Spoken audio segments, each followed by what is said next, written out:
Hey everybody, this is Games Plus James, and today we're going to take a look at The Lost Crypt. So this is something a little bit different. This isn't necessarily a tutorial, obviously, but this is a project that Unity have released, which you can get it yourself in the description down below, which is basically showing off a lot of the really cool 2D features that are being added into Unity. So this is built in Unity 2019.3. So if you're not running 2019.3, which as of me recording this video isn't actually released yet, I'm using one of the beta versions in your Unity hub. If you haven't installed it already, you can go, let's just quickly take a look. If you go to installs, you can add, and then down here you can install the latest version of the beta of Unity 2019.3. But that should be out soon enough anyway, so it doesn't really matter. But let's take a look at how this little project works first of all. So you get a couple of little windows that pop up. This little window here will allow us to navigate all the features of the 2D project. So we're going to take a look at this in a moment. I'm just going to drag it off screen here for a second, and let's just play through the little demo that they have set up. So I'm going to play here. So I saw this project in action back at Unite Copenhagen earlier this year. I got a few demos of it from some people at Unity, and it looks really cool. It's a cool little, very simple project. As you can see, it's got lots of depth, it's got lighting features, it's got trees that move and things like this, but some of the really cool features are using the light system and using the new shader graph 2D implementations that you can use with the new version of Unity. So I'm going to run over here. It's a very simple little demo. There's not really too much to it, but it just shows off some of the cool lighting effects. So look, we get a cool particle effect that flies out. The sky changes to nighttime, and it's all using different lighting. So you'll see also that, well, the character changed. That's fine. We all know that'll be relatively easy to do. That's just swapping some sprites and things like that. But you'll also see that there's custom lighting going on. So if you're looking at the character, you can see this blue light over here is shining on the character. They're holding their own little light that moves around as they go. We've got shiny water down below as well. There's a lot of cool stuff going on. And when the light changed from daytime to nighttime, you can see the trees also dynamically changed how they're being shaded. So they've got the nice blue light on them now. It's pretty cool. I think it's a really interesting little project.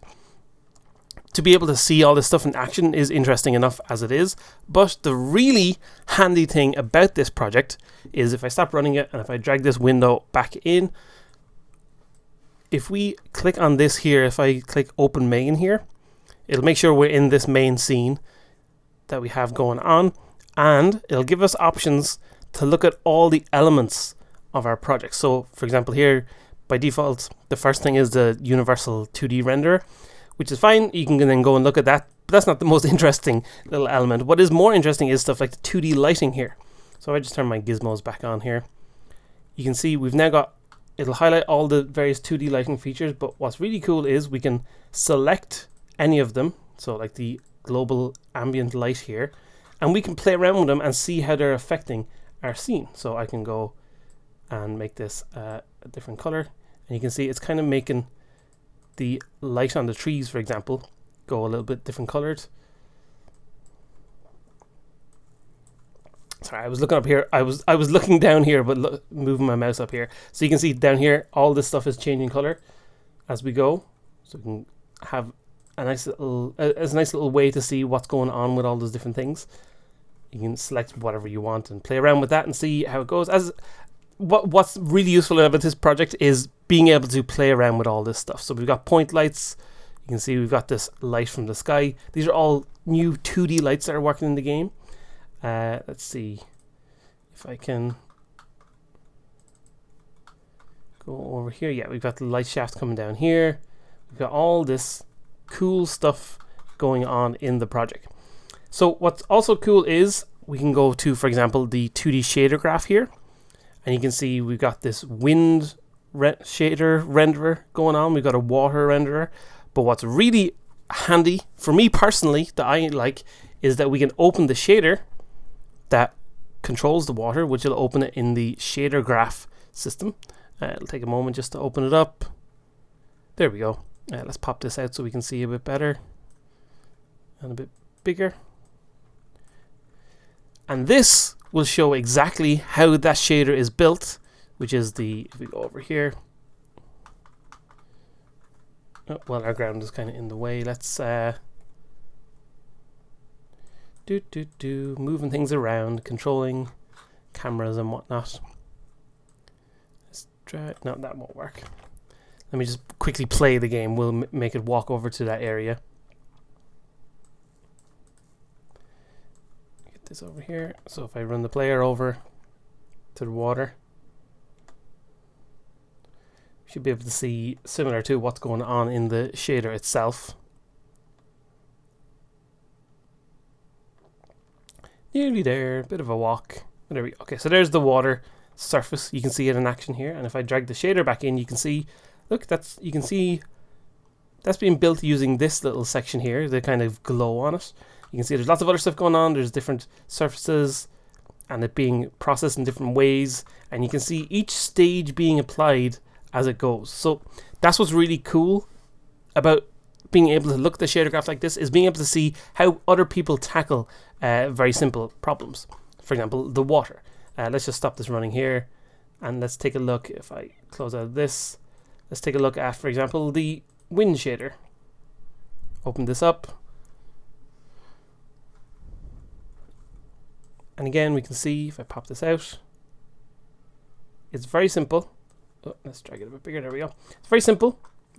It's got a bunch of different steps to it, but if you want to understand what each step is doing, all you have to do is go in and zoom in on it and take a look and see what is going on in each area and how it all combines together to create that effect of movement on these trees. So if I drag my mouse around, you can see it updating as it goes, which is cool. And obviously then we can also look at other stuff. You can look at the post-processing in the project if we wanted to update. Sometimes it can be a little bit finicky, so I'll just go back in here. Post-processing, you can see the volume assets, so you can see which effects have been applied, and you can play around with those if you wanted to. We could increase the intensity of the bloom, for example. Look how bright and horrible that looks. Let's just undo that. But it's a really cool project to play around with, and as much as me talking about it can be interesting, actually diving in and playing around with all these settings and seeing exactly how this is working is really, really useful and really good to get ideas for using in your own projects. One of the really cool new things in the Unity lighting system, if I select it here, is the 2D lights here. So you can see we've got these gizmos now attached to it. So I can drag this around here. That's probably, it's not the best example here at the moment. Let's see if I can increase some of this out. So basically what we can do is we can play with these lighting angles. Oh, maybe if I play the game here, this will become a bit more obvious. You're able to, rather than having to set up like sprite files and things like that to make a weird spotlight or something like that in 2D, what we can do, if we run over there now, got all those 2D lights there. So we've got the glowing light. Let all this sequence play again. And that's done, we can play around with some of this stuff. So I'm going to turn off maximize on play. And let's go in here. So now looking at the player here, you can see because I dragged this little element around. Oh, I probably shouldn't have done that. Let me get some play. Let's drag the player back up to here. Nope, I did something bad there. Let me just skip back to where we were. Okay, so now that we're back to where we were a moment ago, what I was trying to say was because we dragged these light objects out, or created this like gap area here, you can also see now on the character there's not as much light falling behind the character.